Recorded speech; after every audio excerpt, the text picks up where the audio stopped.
Hola, ¿qué tal, estudiantes de la anatomía humana? Bienvenidos a este video. El día de hoy hablaré de la anatomía de los huesos de la mano. Ya en videos anteriores estuvimos conversando sobre otros huesos de los miembros superiores: clavícula, escápula, húmero, radio y cúbito. Y el día de hoy, con este video, finalmente completaríamos la fase de miembro superior hablando de lo que son los huesos de la mano. Antes de iniciar este video, como siempre, suscríbete al canal. De esta manera pues apoyas el contenido y podremos seguir creando próximos y futuros anatomistas y contenidos anatómicos. Sin más preámbulo, entonces iniciemos. Vamos a hablar en primer lugar de lo que sería la mano. La mano es el segmento más distal de los miembros superiores y en ella encontraremos aproximadamente 27 huesos. Ya les voy a explicar más adelante por qué se dice aproximadamente, ¿bien? La mano se divide en tres regiones. Tendríamos la región de los huesos del carpo, que la tenemos acá señalada en color morado en la diapositiva, que corresponde a lo que son los huesos del carpo propiamente, que serían 8. Luego tendríamos los huesos del metacarpo, que se correspondería a esta región de acá, ubicada específicamente en la palma de la mano, para finalmente llegar a lo que serían las falanges o los huesos de los dedos de la mano propiamente, que serían estos que vemos acá. Vamos a hablar entonces de cada uno de ellos. Por acá les coloco una nota para que no se les vaya a olvidar. Recuerden que la descripción siempre se debe realizar desde la posición anatómica. Dicho esto, iniciemos entonces. Fíjense, acá tenemos una imagen de lo que es el carpo. Recuerden, lo estamos viendo desde la posición anatómica. En este caso, estamos viendo los huesos del carpo de una mano derecha. ¿Cómo saber que estamos viendo una mano derecha o una mano izquierda? Recuerden que en un video anterior ya habíamos comentado que el hueso del radio, que sería este, es mucho más ancho distalmente que el cúbito, por lo que ya aquí sabemos que este sería el radio y este sería el cúbito. También sabemos que el radio articula directamente con los dos primeros huesos de la fila del carpo, mientras que el cúbito no lo hace de forma directa. Y para finalizar, sabemos que el dedo pulgar, por regla mnemotécnica, es la antenita del radio. Entonces, este sería nuestro pulgar. ¿Y cómo saberlo? Porque es el más grueso de todos los huesos del metacarpo. Entonces, de esta manera y gracias a estos datos, ¿ok?, podemos saber que estamos viendo una mano derecha anteriormente. Fíjense, el carpo está formado por 8 huesos cortos, los cuales se van a organizar en dos hileras. Una hilera superior, también la pueden conseguir como proximal o antebraquial, y otra hilera inferior, también llamada distal o metacarpiana. Dependiendo de la bibliografía que usted consulte, la puede encontrar de una forma u otra, pero nos estamos refiriendo al mismo segmento. La mayoría de los huesos del carpo, muy importante, posee una forma cúbica. Son considerados huesos cortos, por tanto van a poseer 6 caras, a excepción de lo que sería el piramidal, el pisiforme y el ganchoso, que tienen formas totalmente independientes. Vamos a hablar en primer lugar de lo que sería la fila proximal. Esta está formada por lo que es el escafoide, el semilunar, el piramidal y el pisiforme. Vamos a hablar de cada uno de estos señores. En primer lugar tendríamos el escafoide o oscafoideum en latín. Este se dice que posee la forma de una nave pequeña. Muchas veces las personas dicen como que, wow, pero ya va un momento, ¿cómo que una forma de nave pequeña? Cuando ustedes ven bien el hueso del escafoide, se van a dar cuenta que por acá él es como cóncavo, ¿bien? Esta concavidad es como representar la parte del bote en donde se montan los pasajeros en este caso. Y por acá él posee lo que es el tubérculo del escafoide, que sería como la proa de ese bote pequeño. De allí a que ciertos anatomistas en un primer momento lo describieron con esa forma, y de hecho el nombre escafoides significa pequeña embarcación o bote pequeño. El escafoide tiene una cara anterior y una cara posterior, ambas son rugosas. Tiene una cara superior que articula con el radio, una cara inferior para lo que es el trapecio y el trapezoide, una cara medial para el semilunar y para el hueso grande, y una cara lateral que no tiene articulación con otro hueso directamente, pero ella se encuentra excavada para lo que sería el surco de la arteria radial. Luego tendríamos el semilunar. El semilunar, dicho su nombre en latín, os lunatum, su nombre proviene de semiluna, media luna o luna creciente, ya que se dice que posee forma de semiluna. En el caso del semilunar, vamos a ver que su cara anterior y posterior son rugosas. Vemos tal cual acá en la representación que la cara superior es convexa y va igualmente a articular con el radio. Entonces, dicho esto, podemos decir que el escafoide y el semilunar son quienes articulan directamente con el radio. Ahora, la cara inferior del semilunar articula con el hueso grande y con el ganchoso. La cara lateral lo hace con el escafoide y la cara medial lo hace con el piramidal. Ahora el piramidal. El piramidal, que quiere, su nombre en latín sería ostricetrum, en latín significaría de 3 esquinas, de allí el hecho de que se le conozca como piramidal, de pirámide, ¿ok? En este caso, el hueso piramidal posee una cara anterior donde se va a encontrar una pequeña superficie articular para el pisiforme, ya que el hueso pisiforme, que es el siguiente que vamos a estudiar, se encuentra justo por encima del hueso piramidal.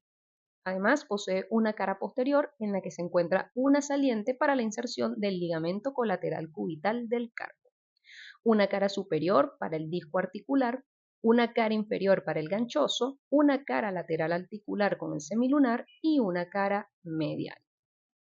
Y finalmente tendríamos al pisiforme. El pisiforme, como les comenté, se ubica por encima del piramidal, es ligeramente redondeado, de hecho algunas bibliografías lo consideran un hueso sesamoideo, presenta en su parte posterior, como les indiqué, la carilla articular para la cara anterior del piramidal.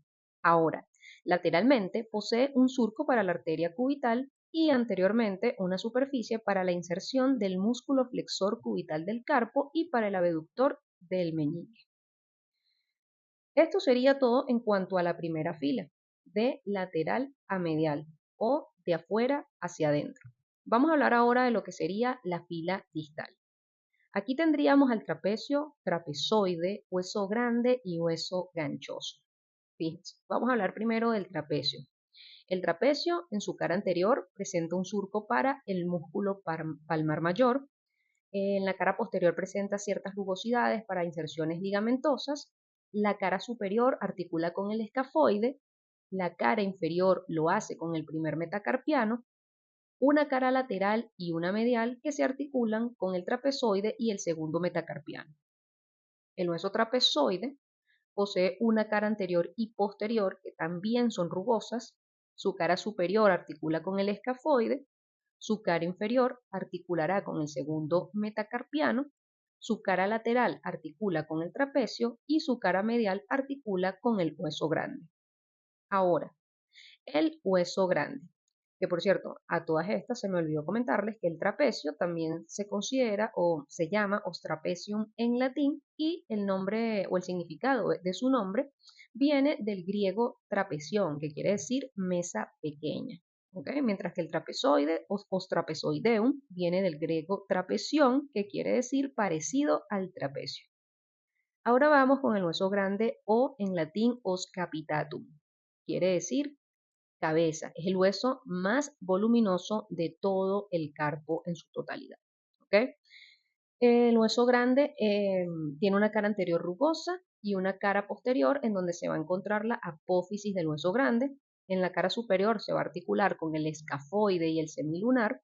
Su cara inferior va a articular con el segundo, tercer y cuarto metacarpiano.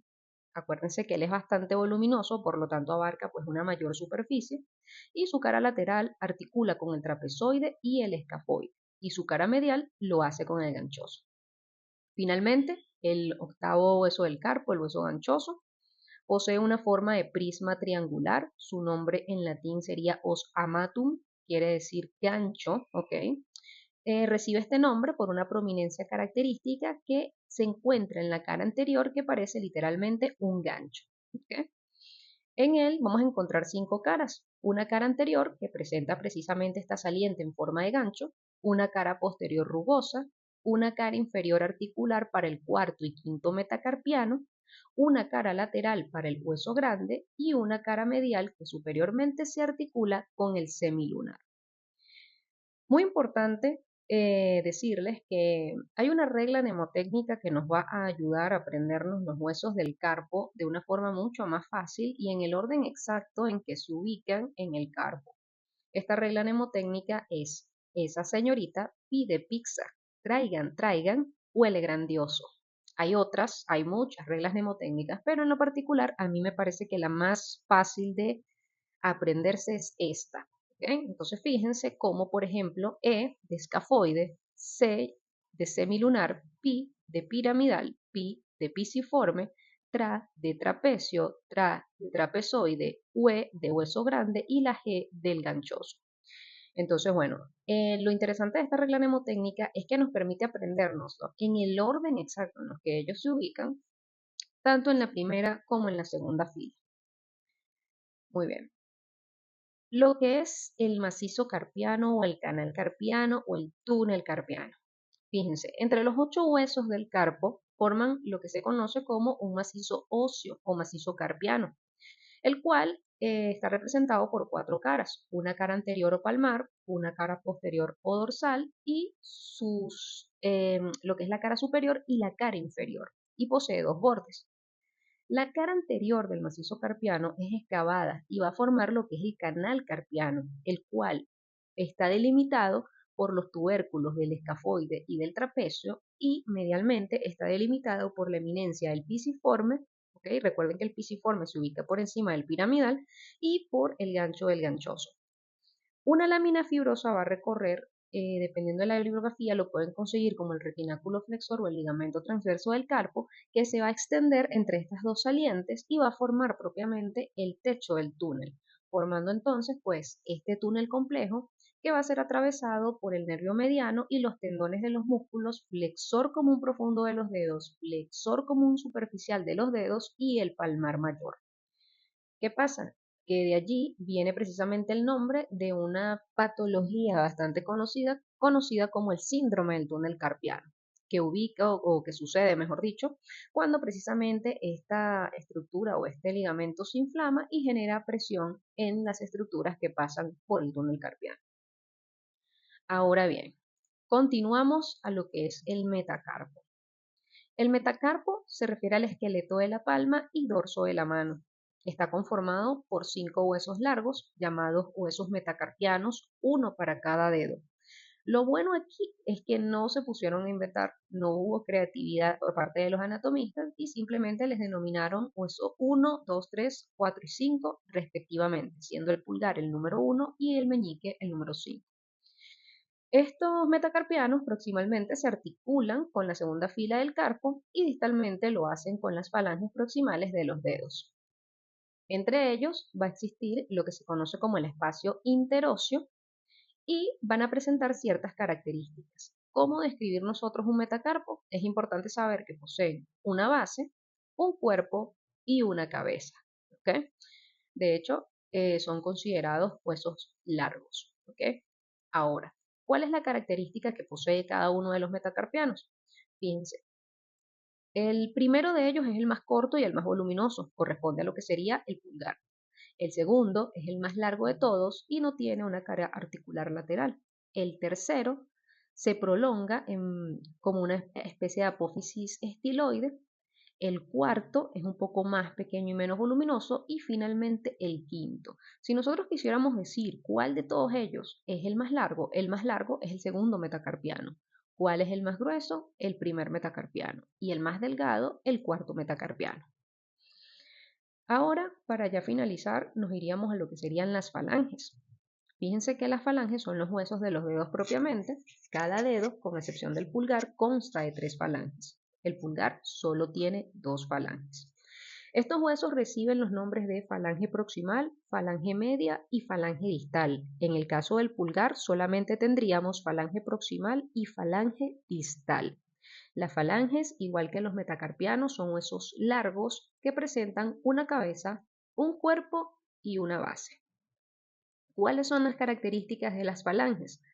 Pues fíjense, la falange proximal tiene un cuerpo semicilíndrico En la base presenta lo que conoceremos como la cavidad glenoidea, que está diseñada para la cabeza de los metacarpianos, así como dos carillas articulares palmares para los huesos sesamoideos.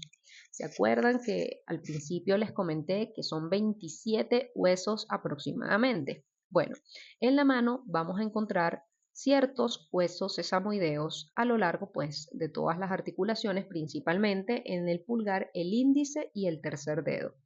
Entonces, dependiendo de si nosotros queremos juntar a los huesos del carpo dentro de los huesos de la mano, podemos decir que pueden haber más de 30 huesos. Pero si nos quedamos con los huesos base, ¿ok? Con lo que son los carpos, los metacarpianos y las respectivas falanges, sí son exactamente 27. ¿Bien? Ahora, sigamos describiendo entonces lo que sería la falange proximal. En la cabeza de la falange proximal encontraríamos la tróclea, que es para la base de la falange media, y dos tubérculos laterales. La falange media igualmente posee un cuerpo semicilíndrico y presenta una superficie articular cóncava para la tróclea de la cabeza de la falange proximal, y su cabeza es igual a la de las falanges proximales, mientras que finalmente la falange distal es de cuerpo corto, la base es semejante a la falange media y su extremo distal es ancho y convexo, siendo por supuesto la falange del dedo pulgar más voluminosa que el resto. Y de esta manera tendríamos entonces descritos todos los huesos de la mano.